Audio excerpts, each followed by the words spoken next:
Bryan Danielson and Adam Cole to AEW confirmed. We talk about that and review All Out next on the Squared Circle Psycho Babble. My name is Michael Valenti. Joining me is Ralph Valenti. Ralph, let's get right down to the closing moments of All Out. You know, Kenny Omega wins the main event, which we'll talk about a little bit later on the show.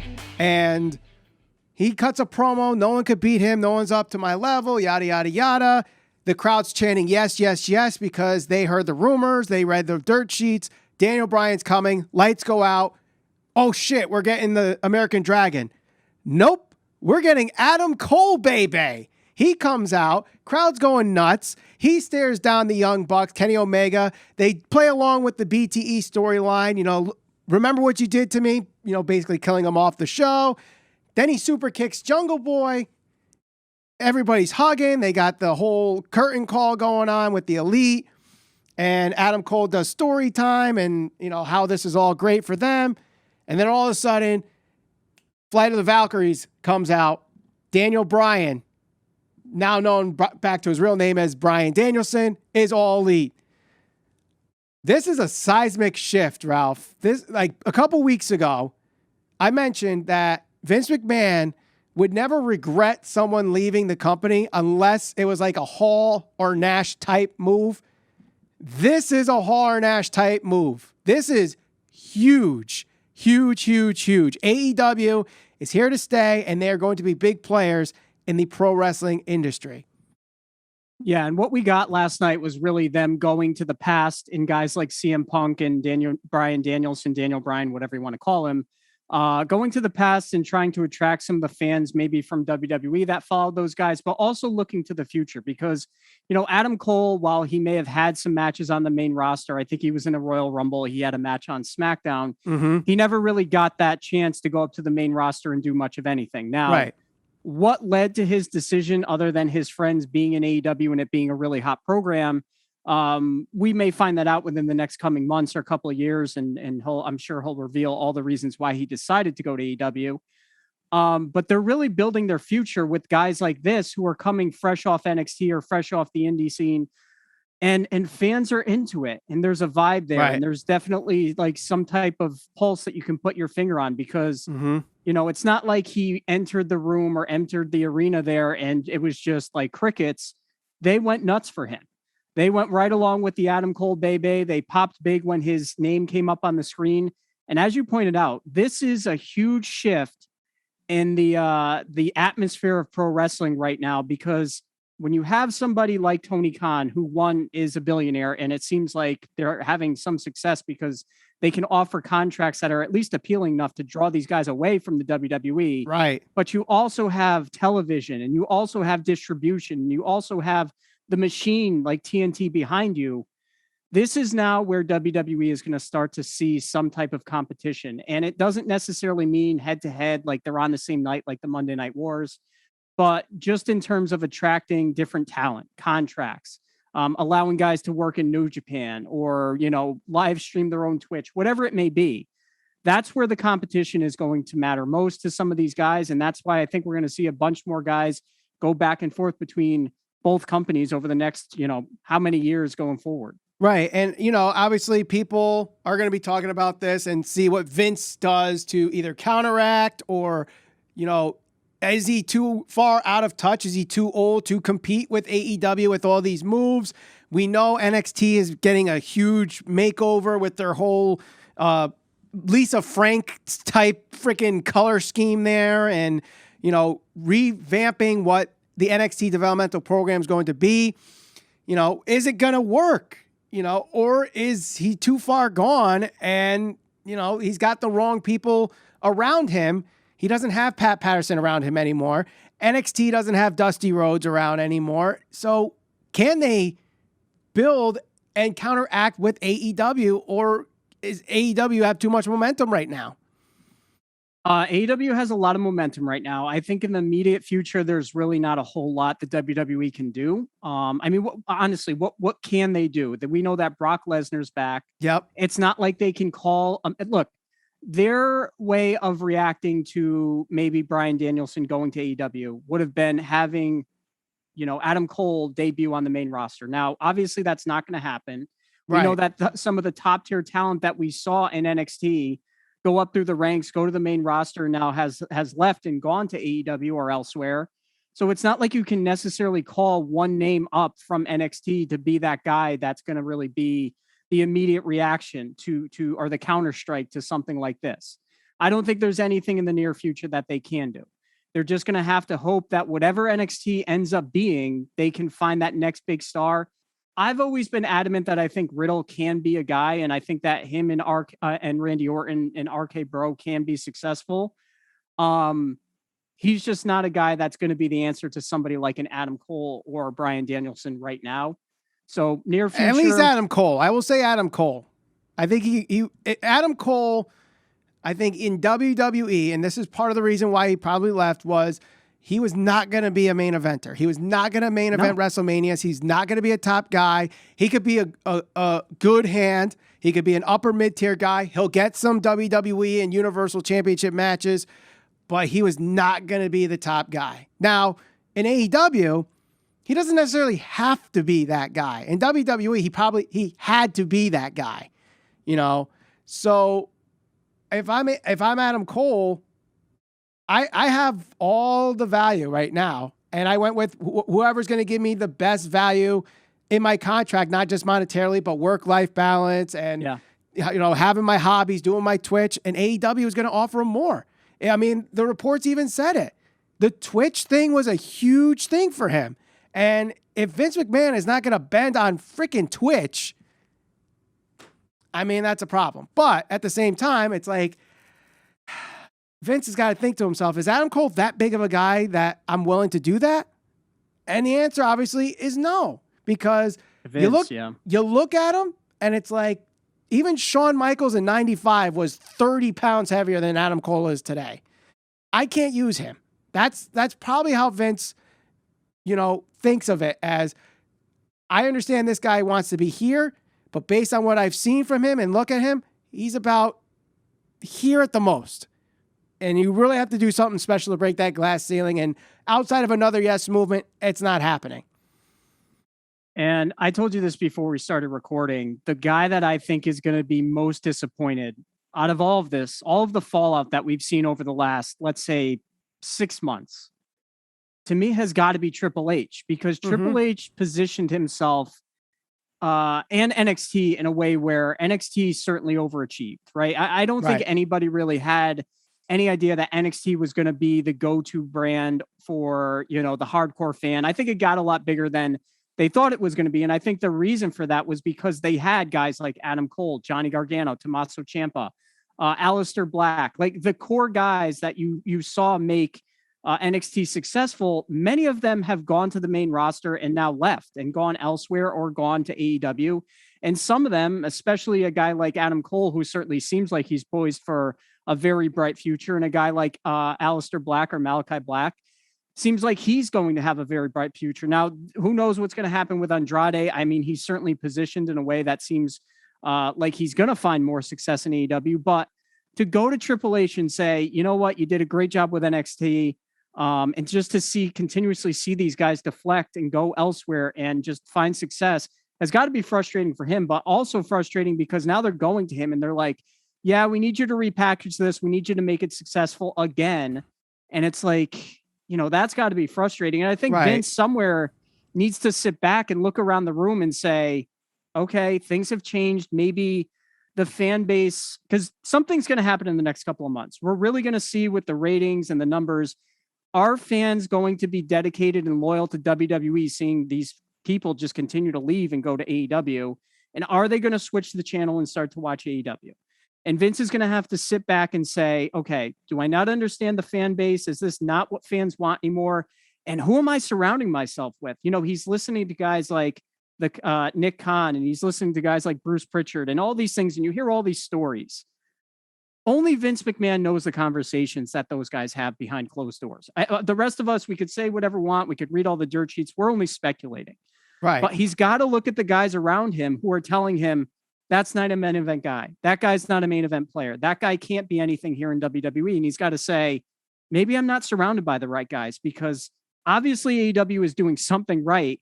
if the talent continues to leave WWE and go elsewhere, that's certainly not a good look for the WWE or Vince McMahon. It's just not. Right. And I think part of what happened, especially with the NXT that we all know and love, is Daniel Bryan got organically over in 2013 and 2014. That led to Yes-omania and the Yes movement. And I think it got Vince thinking, this is an indie darling. Let's try to hoard all the indie talent because they all want to come to WWE. There's no other player here. So we just give them a contract. We'll put them in NXT to kind of tweak them to be TV ready, and then they'll be superstars. It didn't happen for a majority of them. I mean, outside of Seth Rollins, Kevin Owens, and Sami Zayn, and AJ Styles, who really was an indie darling, got to the main roster and had a pretty decent run on the main roster. Nobody. No. I mean, I'm sure someone's going to try to throw a couple names in the comments, but I probably would disagree with the majority of those that you try to put out there. And now what Vince is going to say is, listen, the last big like era that we had was the ruthless aggression era. And what happened in the ruthless aggression era? We realized we're going to lose Austin. We realized we're going to lose The Rock. Undertaker was getting older, so we need to build for the future. We're not going to do that with indie darlings because that wasn't a thing yet in 2002. So who we got? We got Cena, Orton, Lesnar, and Batista. All guys with like less than 2 years independent scene experience, and we made them all megastars.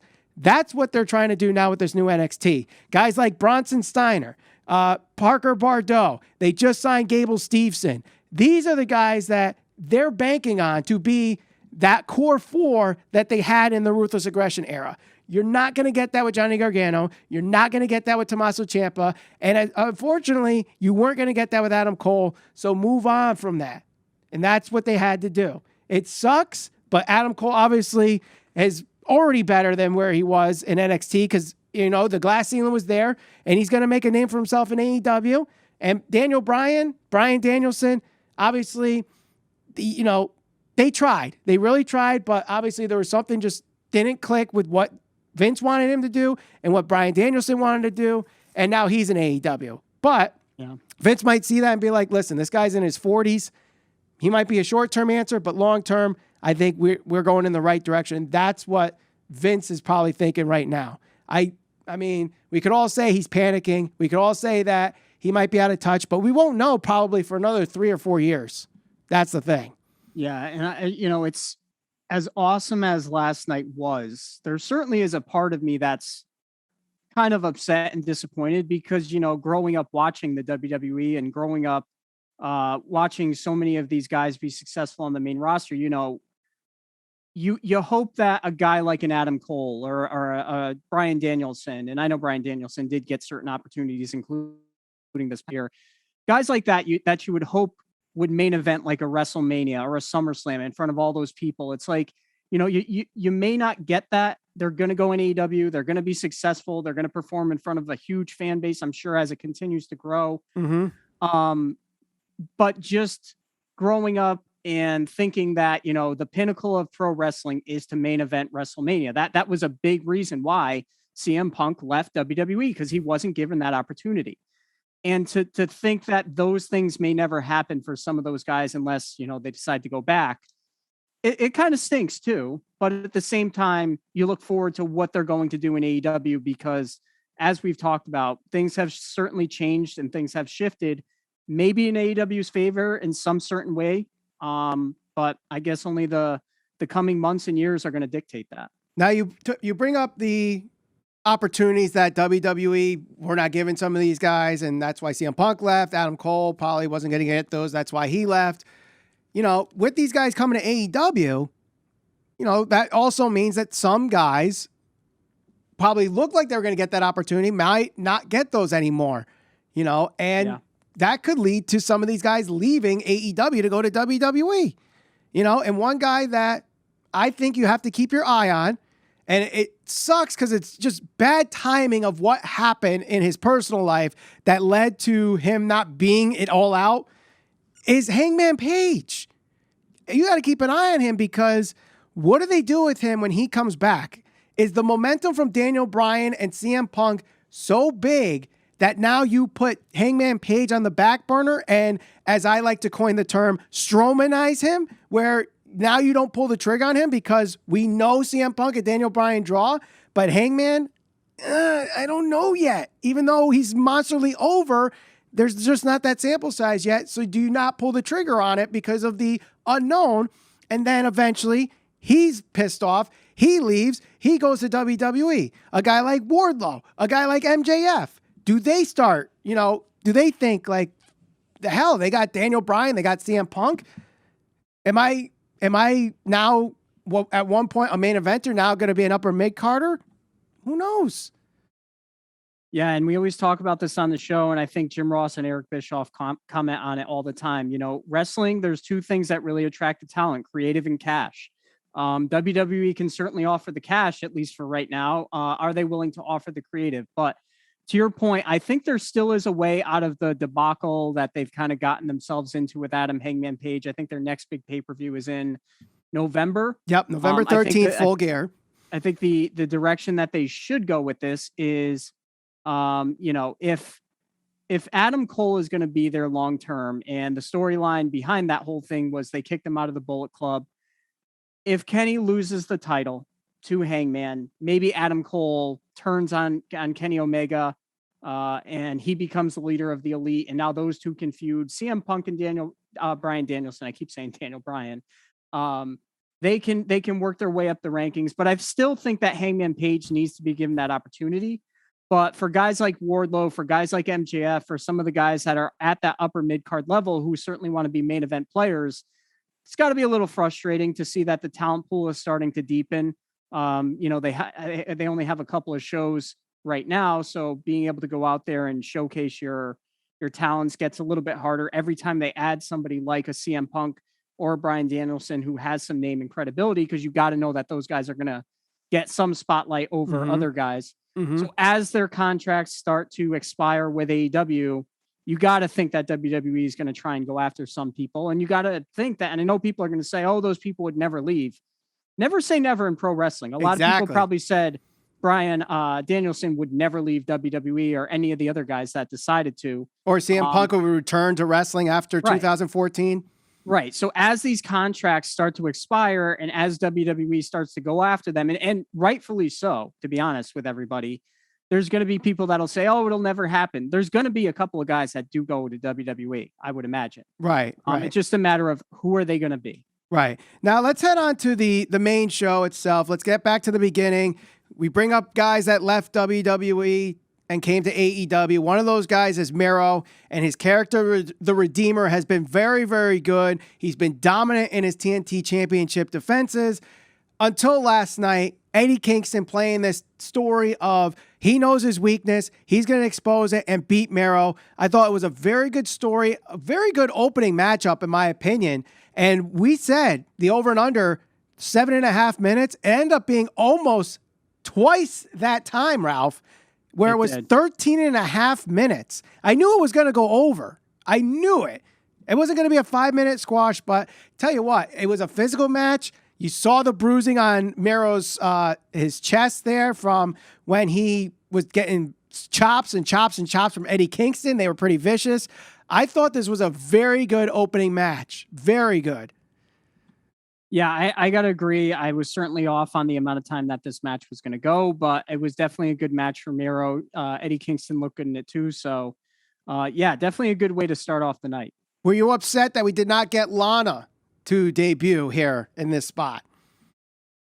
Of the people that debuted last night, she probably would have been forgotten. So if she intends to go to AEW, then, that can happen in the future. I wasn't disappointed, though. No, Miro's doing fine by himself. Exactly. He doesn't necessarily need Lana, CJ Perry, whatever you want to call her, but I think eventually she'll be there to be by his side, especially if he keeps mentioning her in his promos. But obviously, very good match, very physical to start off the show. Another physical match followed right after that. That was Minoru Suzuki, that was Jon Moxley against Satoshi Kojima, and Minoru Suzuki confronts Jon Moxley after the match. And this was a very good match, a very good physical match. But I got to admit, I popped off my couch, when I heard the music and I saw the graphic, the King, Minoru Suzuki, come out. I was like, F yeah. And my wife's like, who the hell is this guy? I'm like, it's Minoru Suzuki. This guy's a badass. He's like one of the toughest guys in wrestling. I'm so excited. I tweeted out, please tell me we're getting this match on Dynamite this Wednesday. And guess what? We're getting this match Wednesday on Dynamite, and it's going to be awesome.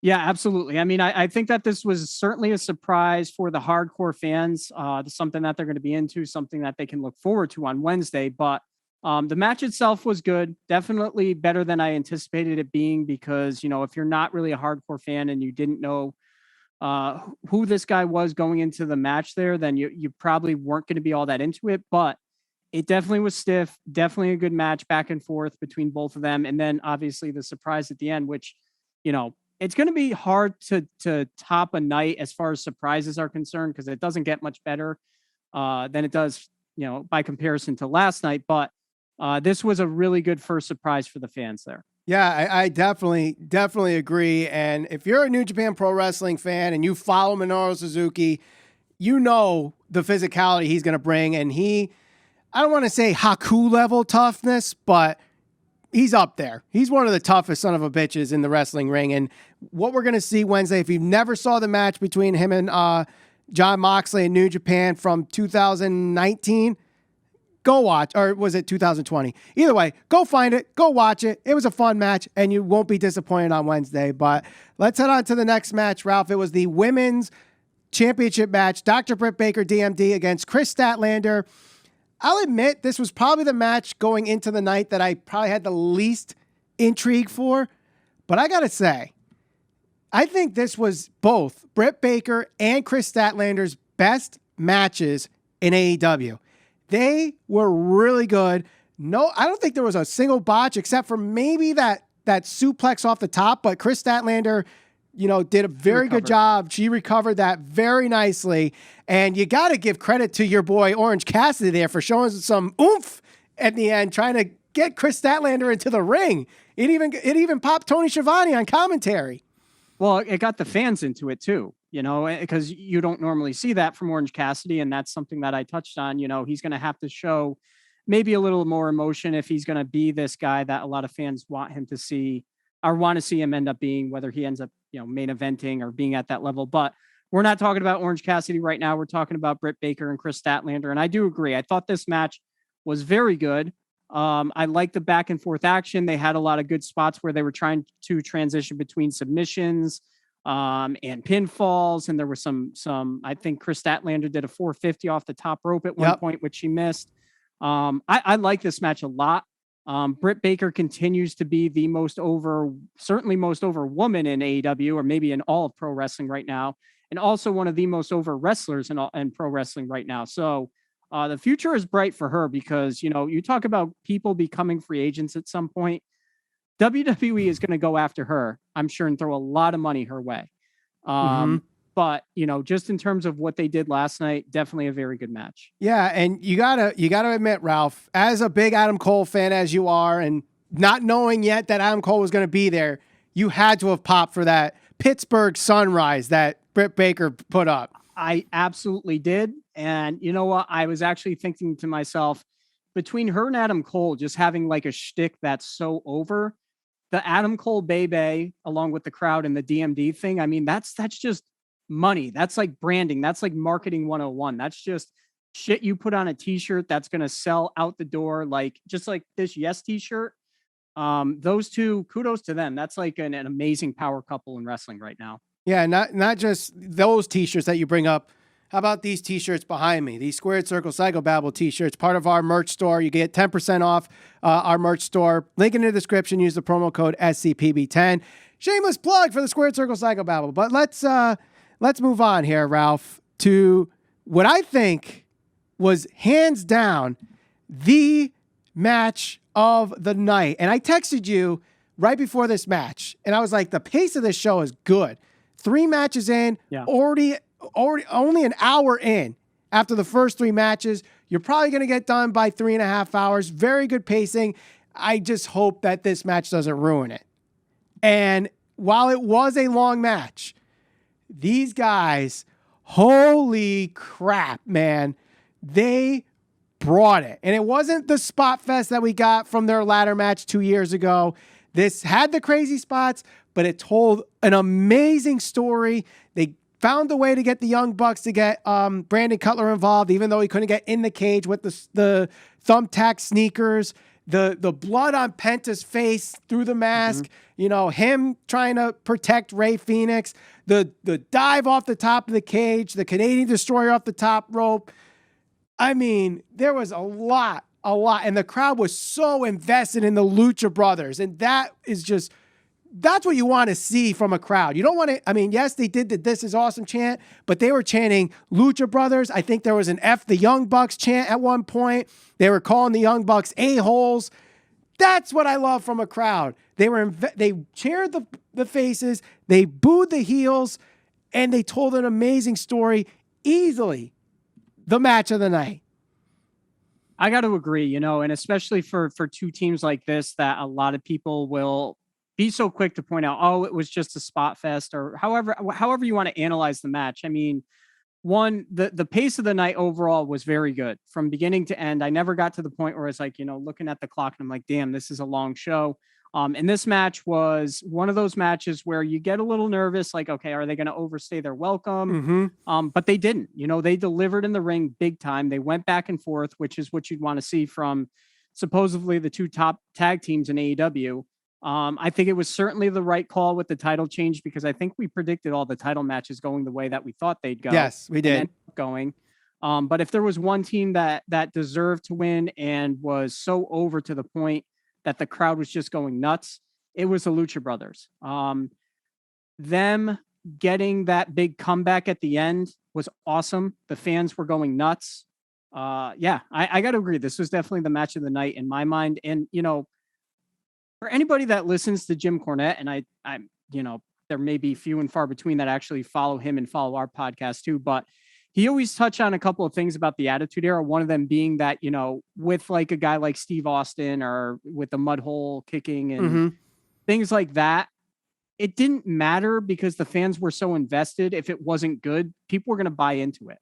So whether this match delivered or whether the night delivered in ring, I think AEW is getting to the point where the fans are just invested. And if fans are willing to see through things that, theoretically, oh, well, the Irish whip was supposed to be this and the hold didn't look this way and it's not supposed to. If you're enjoying it and the fans are into it, sometimes those things don't matter.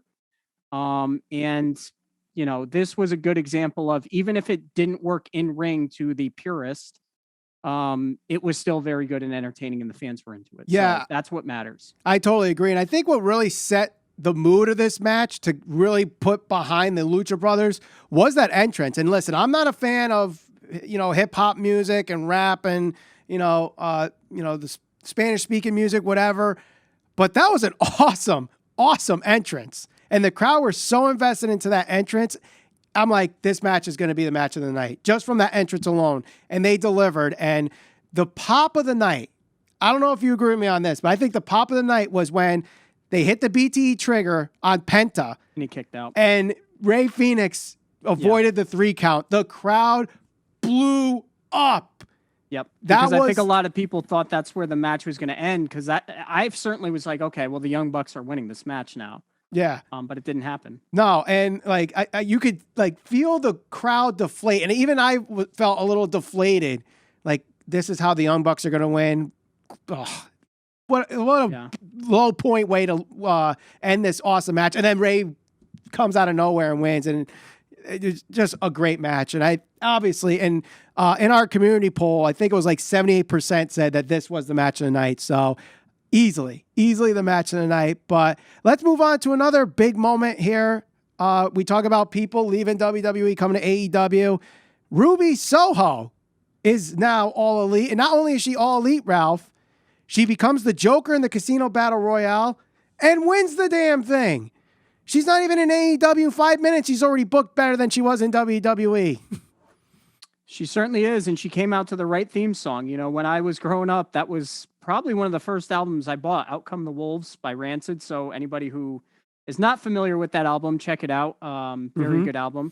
I got to admit, like I didn't put the name and the song together until the song came up on the entrance for her. I was like, how did you not know that? I don't know. Like as a former radio DJ too, like I should have known that. And I'm like, wow, I feel stupid not knowing that. I'm like, oh yeah. And then singing, and now the song's stuck in my head ever since she came out. Yeah. So for any wrestling fan that's into that type of music, or even if you're not, that is a very good album. But no, she debuted, the crowd popped huge. And again, another surprise of the night. I think a lot of people were anticipating this, but at the same time, the fans were into it. And to see her make her debut and win the match and know that she's going to go on to challenge for the title, that's got to be encouraging for anybody who maybe didn't get booked the way they felt they should be booked in WWE and does end up going over to AEW. So good for her. Do you think she dethrones Britt Baker?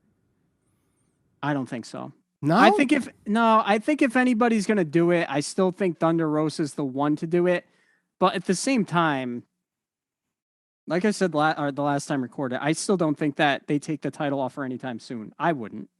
Well, it depends. I think that match is going to happen at the New York show. And if you're already putting Ruby Soho in that match and her debut on All Out, when you have all these other big things happening, I feel like you kind of have to have Ruby Soho beat Britt Baker. And, you know, I think that leads to who becomes the next AEW Women's Champion after that, and that's Jade Cargill, who had a little bit of an impressive showing here. I think, what was it? Was it Red Velvet that she hoisted over her head and threw her over the top rope onto like 2 refs and 2 women on the outside? So it makes a lot of sense. If you're leading to Jade Cargill eventually becoming the Women's Champion, Ruby Soho could be the one that she beats to win that title instead of Britt Baker. Yeah, I mean, that would be a good way to protect Britt Baker. You know, and even if she did lose the title, again, she's one of the few individuals in wrestling right now that, you know, the title doesn't make her, so to speak. She doesn't need to be the champion to be over. So, I mean, did anybody in your mind have a good showing in the Casino Battle Royale outside of Ruby Soho, Thunder Rosa, and Jade Cargill? I'm going to be honest. I didn't think the match was all that great. Not really. No. Yeah, I mean, outside of those 3, probably were the highlights of the night, but you got a little bit from Anna Jay, you got a little bit from Ty Conti. I think those that needed to have a little shine did get a little shine, except for Hikaru Shida, like getting eliminated fairly early in the night and not really showcasing her as someone that was the longest reigning women's champion. Now, kind of an afterthought, which is kind of sad because I love Hikaru Shida, but you know, when you have all these other stars in the making, people get put in the back burner, and she's unfortunately one of them. But let's move on to the next match here, Ralph. It was one that I think we disagreed on in our prediction show on Saturday, and that is Chris Jericho versus MJF. And it looked like you were going to be right, despite the Aubrey Edwards missing the foot on the rope. But here comes Paul Turner actually being a referee for once and actually pointing out something that the ref should have pointed out. Yeah. And said, no, 1, 2, then the foot got on the rope. And they restarted the match, and Chris Jericho wins with the Walls of Jericho Lion Tamer, taps out MJF, and his in-ring career stays alive. I thought the match was decent. I love the story that was being told. I don't know if I really liked the way they went with the finish. I felt like they went too much to try to protect MJF in this case. And I think maybe they could have gone a different way. Obviously, Wardlow came back. You thought maybe that would have been the way to do it, but I guess they prolonged that a little bit more and let that water simmer a little bit before we get Wardlow turning on MJF. But overall, I thought it was a decent match. Yeah, I mean, this was certainly a different pace, and I think that the crowd was a little deflated because, as we just talked about, it came on the heels of Ruby Soho making her debut. So it was a little bit slower, which isn't unexpected for Jericho or even a guy like MJF, who usually works, you know, a more old school style, if you want to put it that way. Right. But he did have the moment where he did the backflip, which was pretty cool. He sold his back throughout the entirety of the match, which led to the finish. I will say this. When they restarted the match, the crowd got really into it. And granted, that was only like, a minute at most? Yeah.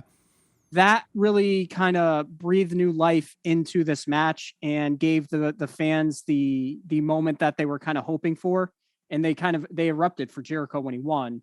Yeah. So, I think it's certain whatever they were trying to do with that restarting of the match, it worked in their favor. So now, to my understanding, the person that did Jericho's entrance is his actual guitar player and Fozzy. If that's the case, holy crap. Like that was, you play guitar. I don't play guitar. I don't play any instruments. So I wouldn't know, but was he missing chords or something? Like it did not sound like the song is supposed to sound. Right. I think here's what it is. First off, Rick Boogs did the same thing with Shinsuke Nakamura in the beginning. When you're trying to do he's probably so used to doing the rhythm and the guitar chords, but now he has to do the vocal melody and he probably doesn't know it like verbatim that quick. And now you're doing this in front of 20,000 people. It's freaking nerve-wracking. So you are going to miss a couple notes there and obviously probably not what you should do. And I think it sucks even more that there's no backing music behind him. There's no, the rest of Fozzy wasn't there. If I were Tony Khan and I were to redo that entrance again and book that again, I just have Fozzy out there and let Jericho sing along and have the fans and make it like a mini Fozzy concert instead of just having the guitarist play the vocal melody. And I think it's not the part that he's known to play over and over again. So possibly the nerves got to him because let's face it, Fozzy's not exactly a band that's playing in front of the Now Arena. They're playing more smaller venues. So he might have got a little culture shock there too. Well, I think the other thing that certainly didn't do him any favors is he's used to having, as you pointed out, an entire band behind him. He's got a drummer who essentially is dictating the tempo, correct, to this point? Yep. And he's got Jericho or a lead singer who they're supposed to all be on key. And you got a bunch of people singing over the place. Yeah, the crowd was all over the place. So I'm sure that threw his timing off. So yeah, it didn't come across great on pay-per-view. It didn't make or break the night, but I was like, okay, is this actually the guitarist for Fozzy? Something's off here. But anyway, it didn't steal from Jericho's win. I'll put it to you that. No, it wasn't didn't. A highlight of the night. No, it wasn't. But let's move on to, I think the match everybody was anticipating heading into this night. It was not the main event. So Ralph, you called it. You got it right. CM Punk, after 7 long years, has this match with Darby Allin. He ends up winning. So you got that one right too. No, I said Darby Allin. Oh, you said Darby was going to win. I had CM did. Punk. That's right. So I got it right. So I got that part right. You got where it was going to be on the card right. What were your thoughts on CM Punk in his first match in 7 years? I was watching it with my wife because that was the one thing that she wanted to see happen. Punk come back. I thought he was extremely nervous given the way his face looked and his mannerisms coming out. But I think that once they got past the initial opening, we got the old CM Punk back. He hasn't been wrestling for 7 years. I thought that he looked really good. I thought that the match had a good pace to it. Again, you got to remember, CM Punk comes from a different era. If you want to put it that way, he works a different style, but I like the way that Punk was able to work his style. Darby Allin, I've said this before, for a guy that's 170 pounds, has to be the hardest hitting 175 pounder in AEW or maybe wrestling. He lays his shit in thick. It was a stiff match at moments. I thought it was good. I thought that the match overall was very good. I thought Punk looked good. And I thought that the fans got what they wanted in the outcome. And I think I've said this before too, but Darby Allin easily has the best tope suicida anywhere in wrestling. Easily. I think literally everyone should stop doing the tope suicida and just let him do it because he's the only one that actually does it smooth through the ring, hits it with impact, doesn't look like his feet hit the ropes or he's landing, with his feet touching the floor. He just does it so elegantly, but yet so vicious at the same time. Yeah. He's just like a 175-pound torpedo.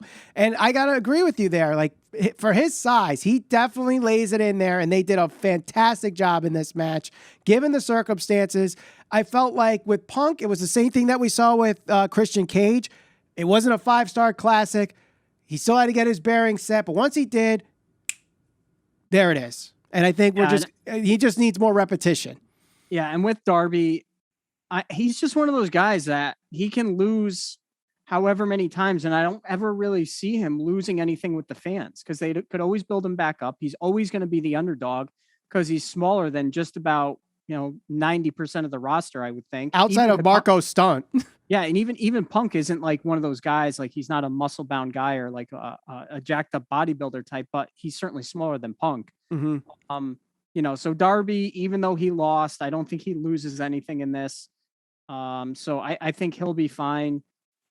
And we'll see what happens with Punk. I'm interested to see what his next feud's going to be. Do you think they hinted the heel turn a little bit at the end where Sting comes out, he's shaking hands, and Punk maybe was a little tentative, but eventually they got the moment where he's shaking hands, they shake hands with Sting, and I think there's still a story to be told with these three.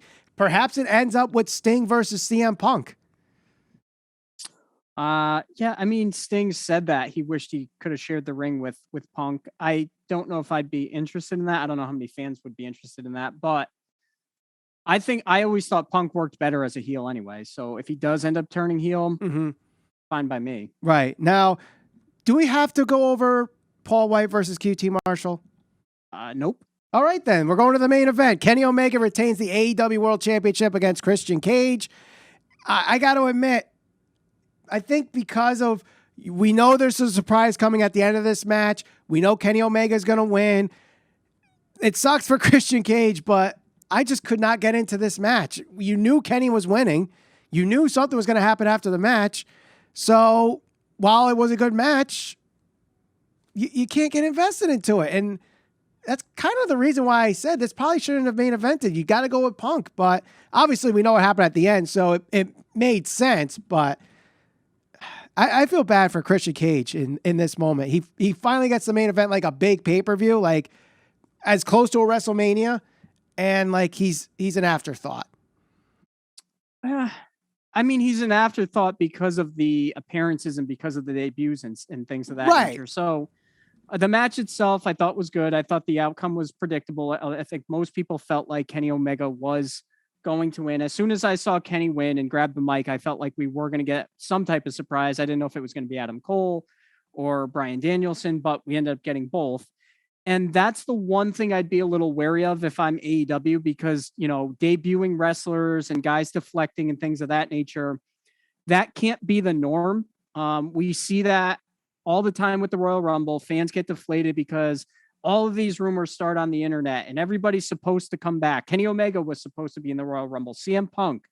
Those things happen all the time, and fans get deflated and disappointed when those people don't show up. Mm-hmm. So if I'm AEW, the one thing I'm a little wary of is the fact that you don't want to set a precedent that at every single pay-per-view, you're going to get a debut or somebody that's going to come out.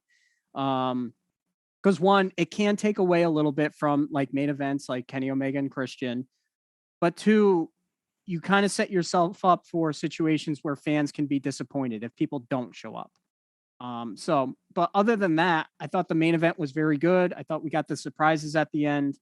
Overall, I thought the show was awesome. This was one of the most fun shows wrestling wise that I've seen in a really, really long time. Yeah. I mean, from beginning to end, there really wasn't a dull moment in the show. Like, I think everything delivered and everybody got what they wanted or were expecting. And sometimes that's just what you need.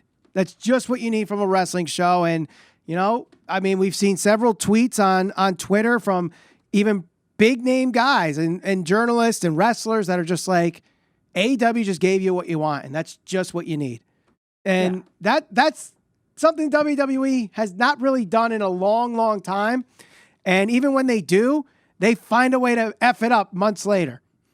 Yeah, it's like, oh, well, we're going to take the title of this guy and make it super complex. And don't worry, 6 months down the road, you're going to get what you want. And it's like, no, just just deliver. Not every time, but maybe just a little bit. That's all that fans want, is to be engaged, be happy with the outcomes, make it fun. And AEW right now is fun, and it's fresh, and it's got a buzz about it. How long they can sustain that, we'll see, because now it gets much more complicated. You got all these big names. You got a lot of talent. How do you book them week in, week out? How do you write creative week in, week out now for 2 shows? So that's going to be the thing that is going to be their test in the next coming months and maybe even years. Right. I totally agree. But let us know in the comments what you guys thought of All Out. What was the match of the night? What'd you think of CM Punk?